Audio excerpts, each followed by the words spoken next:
Respondents shared insights on current fashion trends, highlighting their repetitive nature. They universally agree that fashion operates cyclically, with trends reimagined over time, citing examples like palazzo jeans, once unisex but now predominantly associated with women's fashion, and the resurgence of Y2K or Alte styles popularized in the early 90s party scenes. The respondents emphasized that fashion is not entirely new, but rather an evolution of past trends with modern upgrades. These respondents acknowledged the fact that fashion enthusiasts continually strive to innovate and push boundaries. However, their avant-garde ideas often prove too abstract for mainstream adoption, leading consumers to favor familiar conventional clothing options. It's repetitive.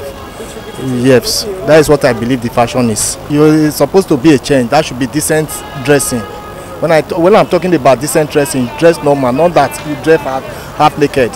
Because most of the women we have now, they always dress half naked, and that is not the issue. That is not the best. I believe it's a kind of repeating thing, because most of the fashion, once you look back, maybe 80s, 70s, you see that most of the fashion they are repeating it.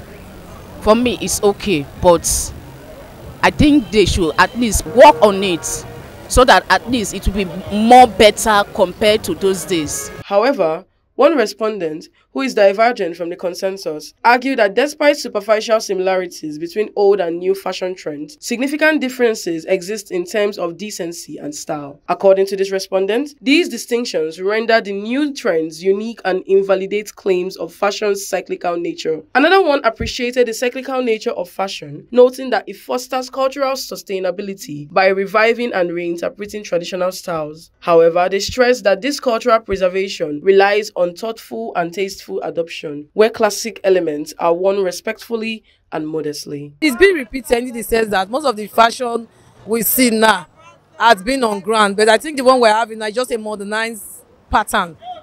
Because if you look at these pants, these palazzo jeans we're wearing, I think men also wear their own back then in those days. So if you look at the palazzo now, it's what we call the old school. But this new trendy fashion, we call it palazzo. There is the old school bare bottom, they call it bend bottom then. So I think it's just a repetition of the old fashion. It's just a modernized way.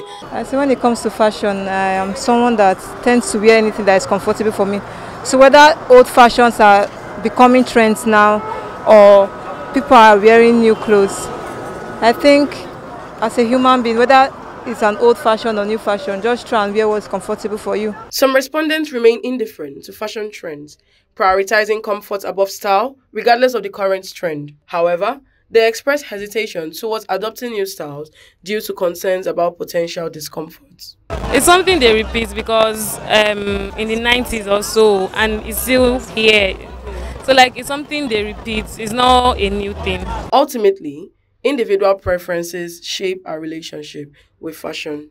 Harmony Agbafo, reporting from BTV News.